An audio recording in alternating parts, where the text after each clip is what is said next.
नमस्कार। इसरो के L1 mission को लेकर नासा के वैज्ञानिकों में हड़कंप मचा हुआ है।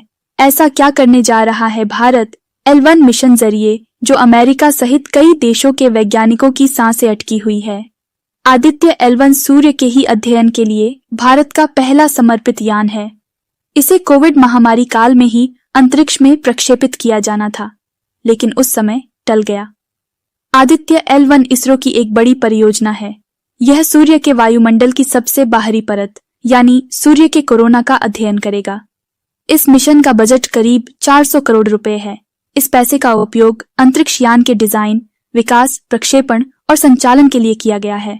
L1, L2, L3, L4 और L5 का नाम 18वीं सदी के प्रसिद्ध इतालवी खगोलशास्त्री और गणितज्ञ जोसेफ लुई लाग्रांज के नाम पर रखा गया है।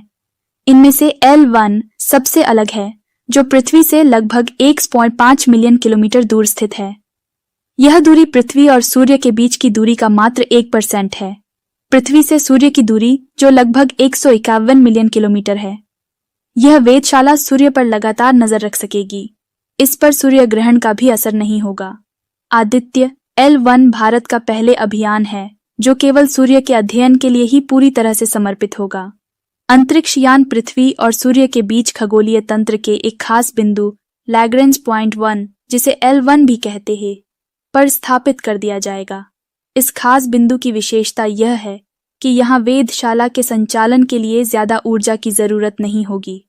लैग्रेंज पॉइंट L1 पर होने से आदित्य L1 के उपकरणों के पृथ्वी पर मौजूद टेलीस्कोप को जिन बाधाओं का सामना करना पड़ता है, उन मुसीबतों का सामना नहीं करना होगा। इतना ही नहीं, वेधशाला को पृथ्वी के घूर्णन के कारण दिन रात के चक्कर से मुक्ति तो मिलेगी। साथ ही यह वेधशाला सूर्य ग्रहण के प्रभाव से भी मुक्त रहेगी। सूर्य और पृथ्वी के बीच की दूरी करीब 15 करोड़ किलोमीटर है। वहीं जहां आदित्य L1 को स्थापित किया जाएगा, वह लैग्रेंज बिंदु एक पृथ्वी से 15 लाख किलोमीटर दूर सूर्य और पृथ्वी के बीच स्थित है। इसकी प्रक्षेपण की योजना कोविड महामारी के कारण समय पर नहीं हो सकी थी, लेकिन अब हुई है। सूर्य का खास तौर पर अध्ययन करने के लिए यह भारत का पहला समर्पित अभियान है। आदित्य L1 का क्या होगा प्रमुख कार्य? आदित्य L1 का काम सूर्य के ऊपरी वायुमंडल यानी क्रोमोस्फियर और कोरोना की गतिकी का अध्ययन करना। क्रोमोस्फियर और कोरोनल हीटिंग, आंशिक आयनीकृत प्लाज्मा की भौतिकी, कोरोनल मास इजेक्शन की शुरुआत और सौर ज्वालाओं का अध्ययन करना होगा। सूर्य द्वारा पैदा किए गए लैग्रेंज पॉइंट 1 के आसपास अंतरिक्ष के मौसम का भी अध्ययन करेगा। आदित्य L1 का मकसद सूर्य के वातावरण और उसकी जटिल प्रक्रियाओं का गहन अध्ययन करना होगा।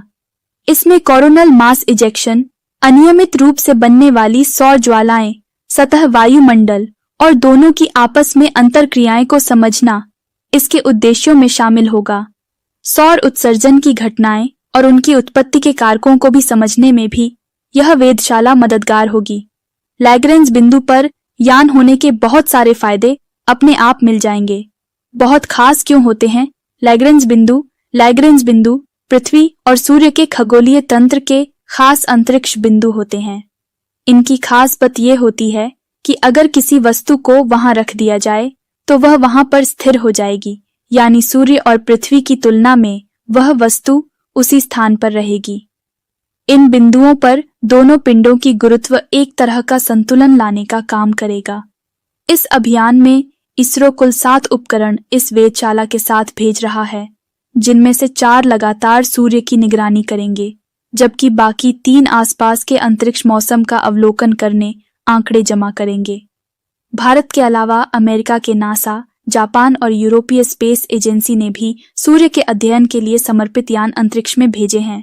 आदित्य L1 पॉइंट पर करीब 4 महीने बाद यानी जनवरी तक पहुंच जाएगा।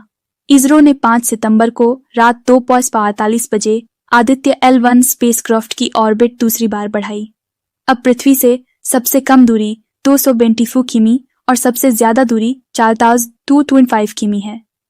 इसरो ने बताया कि इस ऑपरेशन के दौरान सैटेलाइट को मॉरिशस, बेंगलुरु और पोर्ट ब्लेयर में बने ISRO और आइसरो के ग्राउंड स्टेशनों से ट्रैक किया गया। अब 10 सितंबर को रात करीब 2:02 बजे तीसरी बार आदित्य L1 की ऑर्बिट बढ़ाने के लिए कुछ देर के लिए थ्रस्टर फायर किए जाएंगे। आदित्य को 2 सितंबर को सुबह 11:40 बजे PSLV C-537 के एक्सेल वर्जन रॉकेट के जरिए श्रीहरिकोटा के सतीश धवन स्पेस सेंटर से लॉन्च किया गया था। लॉन्चिंग के 63 मिनट 19 सेकंड बाद स्पेसक्राफ्ट को पृथ्वी की 254 किलोमीटर x 19,500 किला की कक्षा में स्थापित कर दिया था। करीब 4 महीने बाद यह 15 लाख किलोमीटर दूर लैग्रेंज पॉइंट 1 तक पहुंचेगा। इस पॉइंट पर ग्रहण का प्रभाव नहीं पड़ता, जिसके चलते यहां से सूरज पर आसानी से रिसर्च की जा सकती है। PSLV रॉकेट ने आदित्य को पृथ्वी से कम दूरी 235 किलोमीटर ज्यादा दूरी 19,500 किलोमीटर की पृथ्वी की कक्षा में छोड़ा। 16 दिनों तक पृथ्वी की कक्षा में रहेगा। 5 बार थ्रस्टर फायर कर ऑर्बिट बढ़ाएगा। फिर से आदित्य के थ्रस्टर फायर होंगे और ये L1 पॉइंट की ओर निकल जाएगा। 110 दिन के सफर के बाद आदित्य ऑब्जर्वेटरी इस पॉइंट के पास पहुंच जाएगा। थ्रस्टर फायरिंग के जरिए आदित्य को L1 पॉइंट के ऑर्बिट में डाल दिया जाएगा। लैग्रेंज पॉइंट का नाम इतालवी फ्रेंच मैथमेटिशियन जोसेफी लुई लैग्रेंज के नाम पर रखा गया है। इसे बोलचाल में L1 नाम से जाना जाता है।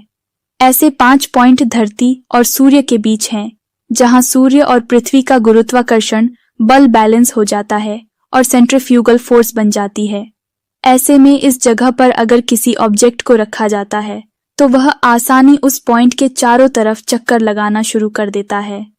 पहला, लैग्रेंज पॉइंट धरती और सूर्य के बीच 15 लाख किलोमीटर की दूरी पर है। ऐसे कुल 5 लैग्रेंज पॉइंट मौजूद है।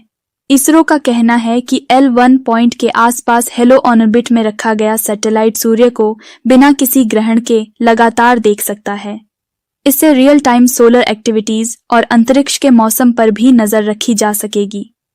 आदित्य 6 जनवरी 2024 को L1 पॉइंट तक पहुंचेगा। जिस सोलर सिस्टम में हमारी पृथ्वी है, उसका केंद्र सूर्य ही है। सभी 8 ग्रह सूर्य के ही चक्कर लगाते हैं। सूर्य की वजह से ही पृथ्वी पर जीवन है। सूर्य से लगातार ऊर्जा बहती है। इन्हें हम चार्ज्ड पार्टिकल्स कहते हैं। सूर्य का अध्ययन करके ये समझा जा सकता है कि सूर्य में होने वाले बदलाव अंतरिक्ष को और पृथ्वी पर जीवन को कैसे प्रभावित कर सकते हैं। सूर्य 2 तरह से एनर्जी रिलीज करता है। प्रकाश का सामान्य प्रवाह, जो पृथ्वी को रोशन करता है और जीवन को संभव बनाता है। प्रकाश कणों और चुंबकीय क्षेत्रों का विस्फोट, जिससे इलेक्ट्रॉनिक चीजें खराब हो सकती हैं। इसे सोलर फ्लेयर कहा जाता है। जब ये फ्लेयर पृथ्वी तक पहुंचता है तो पृथ्वी की मैग्नेटिक फील्ड हमें इससे बचाती है। अगर ये ऑर्बिट में मौजूद सैटेलाइटों से टकरा जाए तो ये खराब हो जाएंगी और पृथ्वी पर कम्युनिकेशन सिस्टम से लेकर अन्य चीजें ठप पड़ जाएंगी। अब तक का सबसे बड़ा सोलर फ्लेयर 1859 में पृथ्वी से टकराया था। इसे कैरिंगटन इवेंट के नाम से जाना जाता है। तब ग्लोबल टेलीग्राफ कम्युनिकेशन प्रभावित हुआ था। इसीलिए इसरो सूर्य को समझना चाहता है। अगर सोलर फ्लेयर की ज्यादा समझ होगी तो इससे निपटने के लिए कदम उठाए जा सकते हैं। अभियान की सफलता भारत को अंतरिक्ष के क्षेत्र में और नई ऊंचाइयां प्रदान करने का काम करेगी। अभी आप देख रहे थे आदित्य L1 जुड़ी वैज्ञानिक जानकारी। चैनल को सब्सक्राइब, शेयर, लाइक और कमेंट करिएगा। Thank you for watching.